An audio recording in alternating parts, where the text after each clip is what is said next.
Bienvenue sur Azimut. Ici, nous parlons orientation. Retrouvez tous nos contenus et nos outils pour les parents sur azimut-orientation.com. Bonne écoute. On est parti. Bonjour, nous sommes dans un nouvel épisode de Les vraies questions des parents et j'ai une vraie maman en face de moi qui s'appelle Macarena. Bonjour. Bonjour, enchantée. Alors, ce que je vous propose, c'est de commencer par un peu me rappeler et expliquer à ceux qui nous entendront quelle est la problématique pour laquelle vous avez voulu me consulter. Oui, bien sûr. Je vous ai consulté justement parce que mon fils finit sa première et justement, on commence à parler d'orientation depuis quelque temps. Je sais que le système français demande son bulletin de première et terminale pour toutes les applications par Parcoursup. Et mon angoisse, c'est qu'avec un bulletin assez faible, avec des notes dans SP, il fait SP, maths, SES et anglais, il a l'aspect maths avec beaucoup de difficultés. Quelles sont vraiment les probabilités qu'il soit pris dans le cursus par après à l'université ou dans une école? Ok. Quand vous dites très faible sur les maths, c'est quel genre de notes?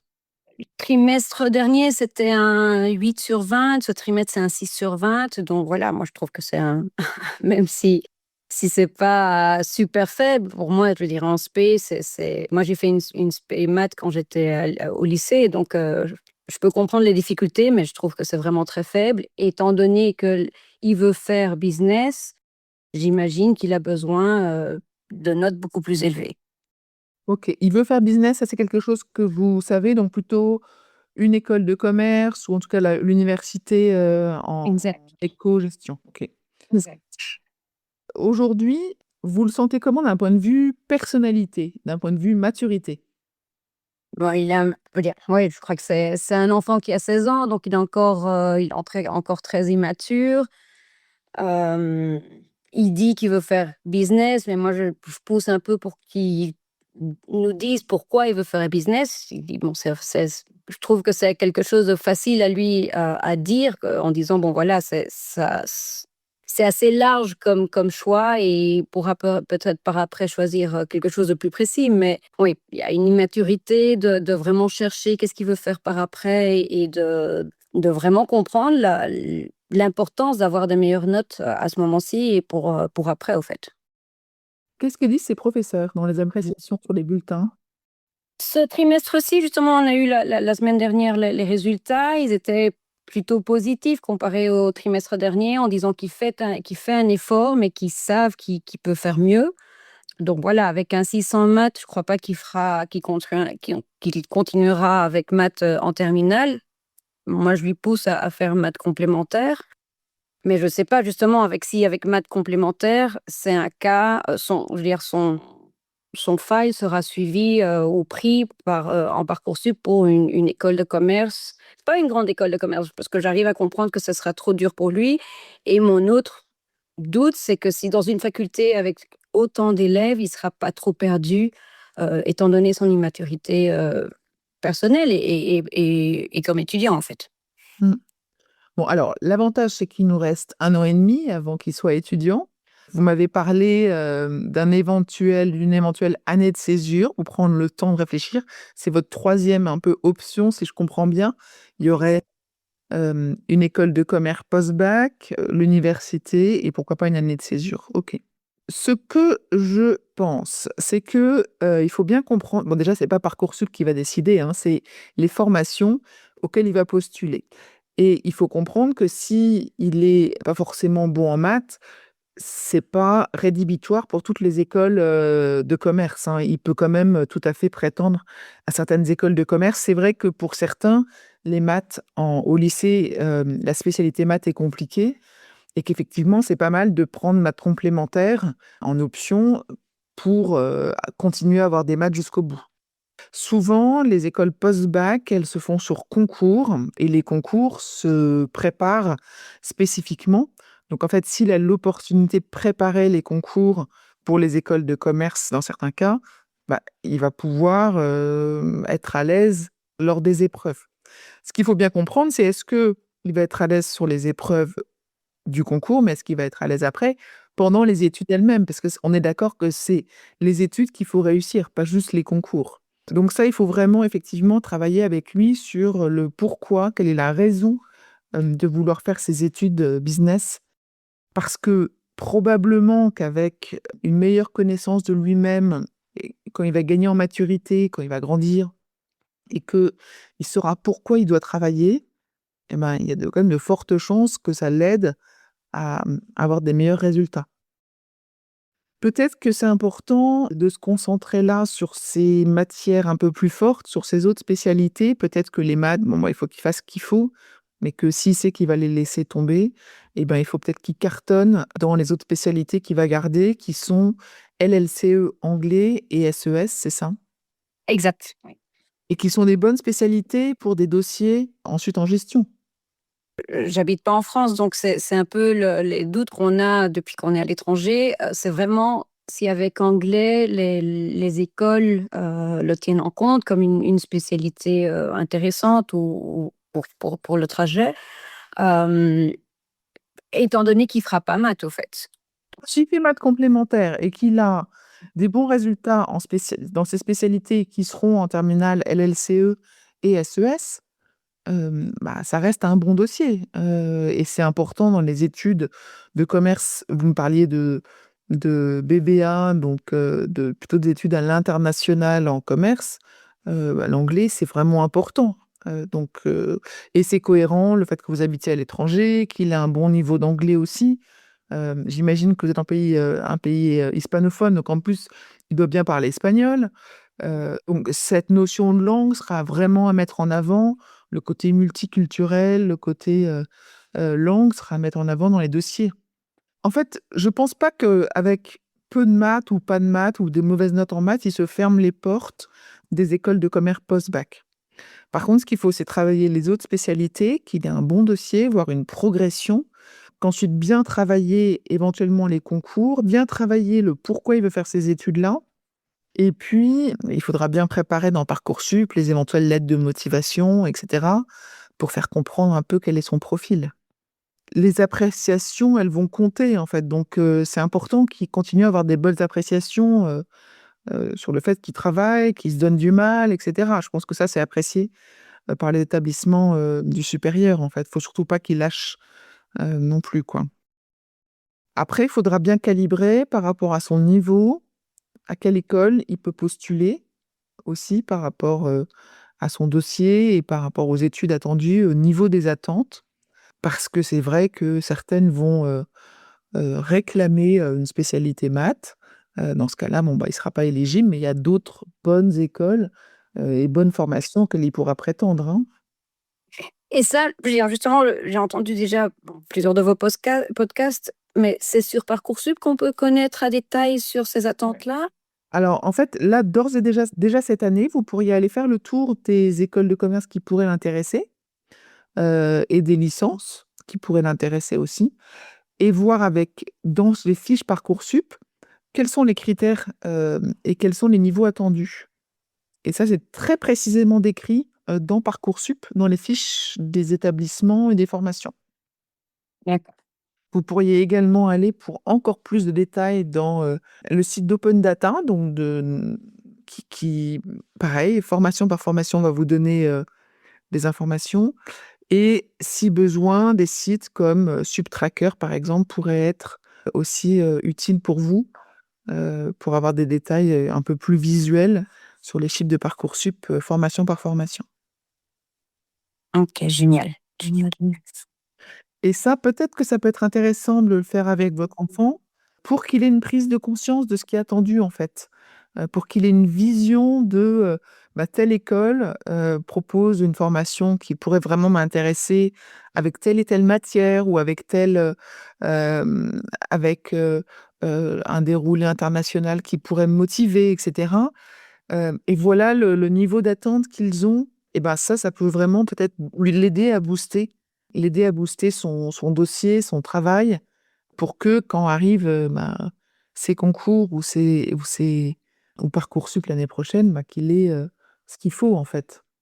Oui, parce il a besoin d'une maturité comme étudiant, mais aussi comme personne pour aller étudier à l'étranger. Je veux dire, pour lui, c'est vraiment faire des études à l'étranger, plus les études, l'installation et tout ça. Donc, ça demande beaucoup d'un jeune garçon qui, à ce moment-là, il aura 18 ans. Donc, Est-ce que ça, il est moteur pour lui, aller étudier à l'étranger, enfin, dans un pays qui n'est pas le sien aujourd'hui, donc aller étudier en France, venir étudier en France?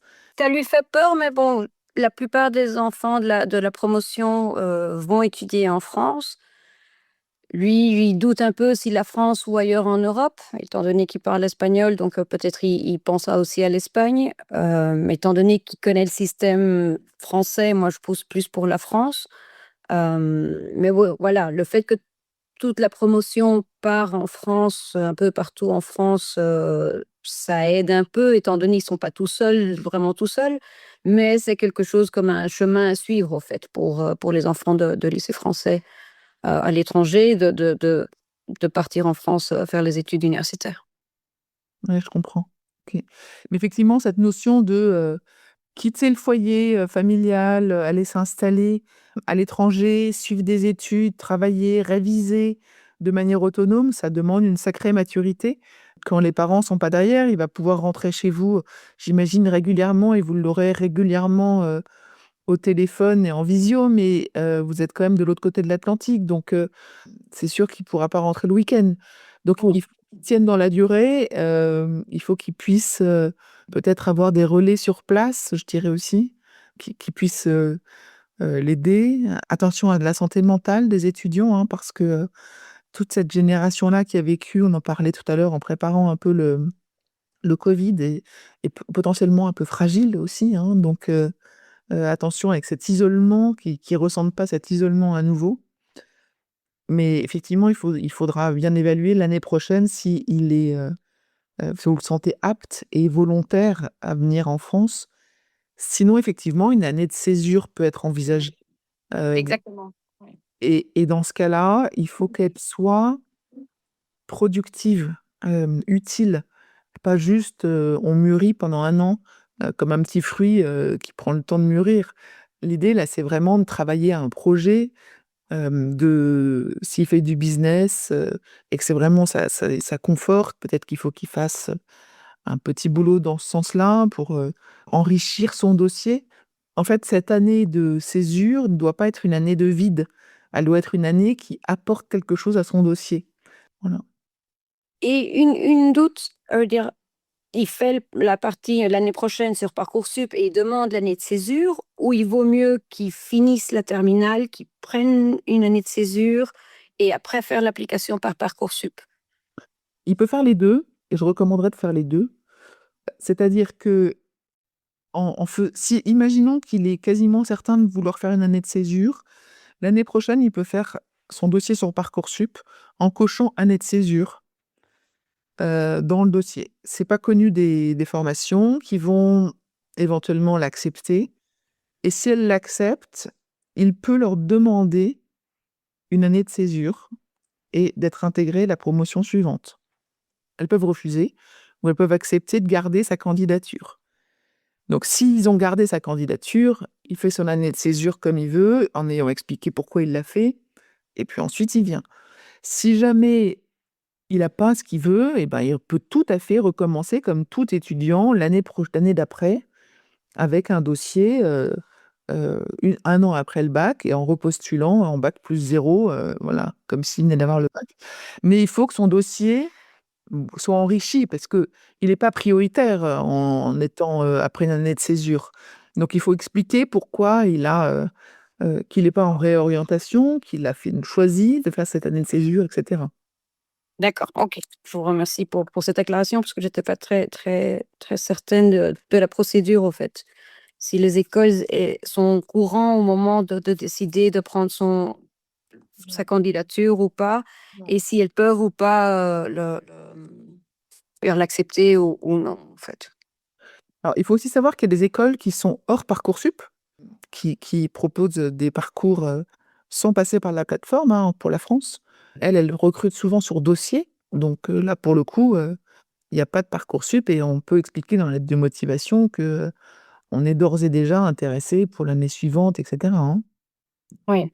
Et une question justement pour les écoles hors Parcoursup. La France a beaucoup de mots très particuliers pour toutes les carrières universitaires et les labels. La plupart des écoles hors Parcoursup sont labellisées par les différents ministères pour suivre par après un master ou autre. Pas forcément, mais parfois oui. En fait, ce qu'il faut comprendre, c'est qu'il y a 2 choses. Il y a des diplômes qui sont décernés par le ministère de l'enseignement supérieur, à la fois dans l'éducation publique, dans l'université, donc avec le système licence, master, doctorat. Et puis, parfois, ce ministère-là juge qu'une formation a un très bon niveau et va donner une équivalence en grade de licence ou en grade de master. Donc pour ces formations-là qui ont un grade de licence, un grade de master, la poursuite d'études dans le public, ailleurs, n'est jamais un souci. Quand c'est grade de licence, grade de master. Certaines formations sont visées, donc ça veut dire qu'elles sont OK pour le ministère, et dans ce cas-là, elles délivrent pas forcément, un, un diplôme qui a un grade de licence, un grade de master, mais elles sont visées, c'est-à-dire qu'elles sont surveillées et elles sont reconnues comme étant de bon niveau. Et puis, il y a des écoles qui ne sont pas du tout supervisées par le ministère de l'enseignement supérieur, mais par celui du travail, par le ministère du travail. Et dans ce cas-là, c'est souvent des formations qui ont une visée à préparer une professionnalisation du jeune et elles sont, très raccord. Elles travaillent beaucoup souvent avec, des secteurs, de débouchés professionnels pour être sûr que la formation soit, cohérente avec ce qu'attend un futur employeur.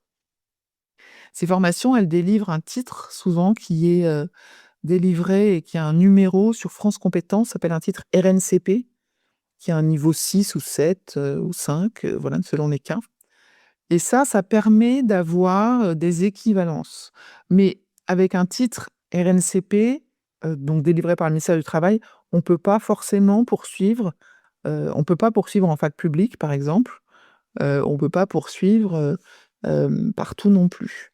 C'est pas forcément complètement reconnu pour la poursuite d'études. Donc en fait, c'est un peu un choix à faire.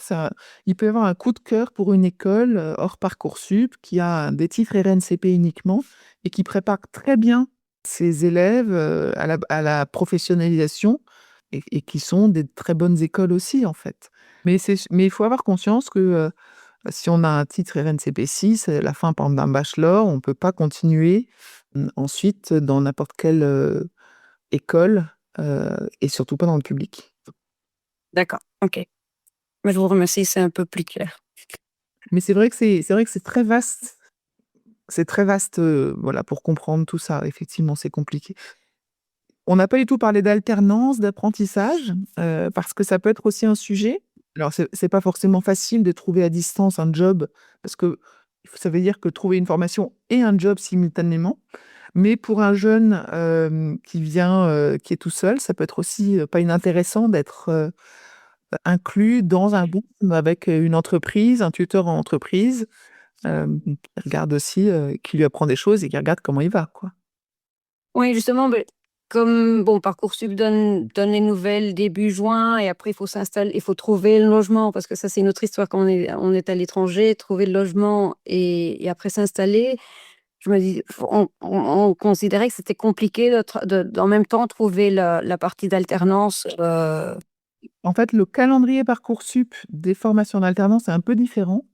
C'est-à-dire que dès qu'on postule, souvent l'école prend contact parce qu'effectivement, il faut trouver un job, enfin, il faut trouver le contrat de travail, très vite. Donc ça, souvent, on le sait plus tôt, que l'école a accepté sa candidature, et que s'il trouve une alternance, il sera pris en septembre dans cette formation-là. Donc ça peut être pertinent quand même de postuler, plus tôt. Et puis, il faut aussi savoir, dernière chose peut-être, que venant d'un lycée français à l'étranger, il y a certains dossiers, certains parcours qui peuvent être faits, sans passer par Parcoursup, dans certaines écoles de commerce qui acceptent des dossiers de l'étranger, même si c'est du système français, directement, hors Parcoursup. Alors elles ont, à la fois elles recrutent par Parcoursup, mais pour les étrangers, elles les considéraient dans ce cas-là comme étrangers. et ben, il peut faire un dossier directement. Même s'ils ont fait le lycée français, parce que moi j'avais compris que c'était justement s'ils font le lycée français et s'ils ont un bac, lui il aura son bac du pays là où on habite. Maintenant en première, parce qu'ils ont ce diplôme-là un an à l'avance. Même s'ils font le lycée français, ils le prennent comme étranger ou il devra postuler avec son diplôme international? Non, non, il peut postuler avec un bac de français enfin, qu'il a obtenu à l'étranger dans certaines écoles. En fait, ça dépend vraiment des écoles. Il faut regarder école par école. C'est là où peut-être que vous devriez travailler avec une pro de l'orientation, une fois qu'il aura un peu travaillé son dossier pour être sûr que vous ne loupiez pas des échéances.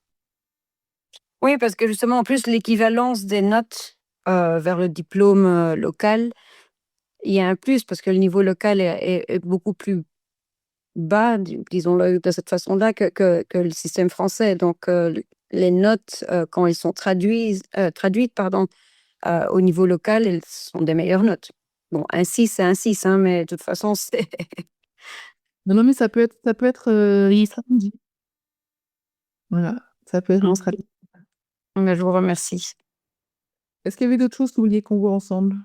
Non, c'est tout. Je crois que j'ai plus de clarté sur certains points et on va chercher ensemble d'autres, bon, sur la stratégie qu'on vient de parler, mais aussi sur la partie alternance qu'on n'avait pas du tout considérée, étant donné qu'on croyait que c'était assez compliqué à cause des temps.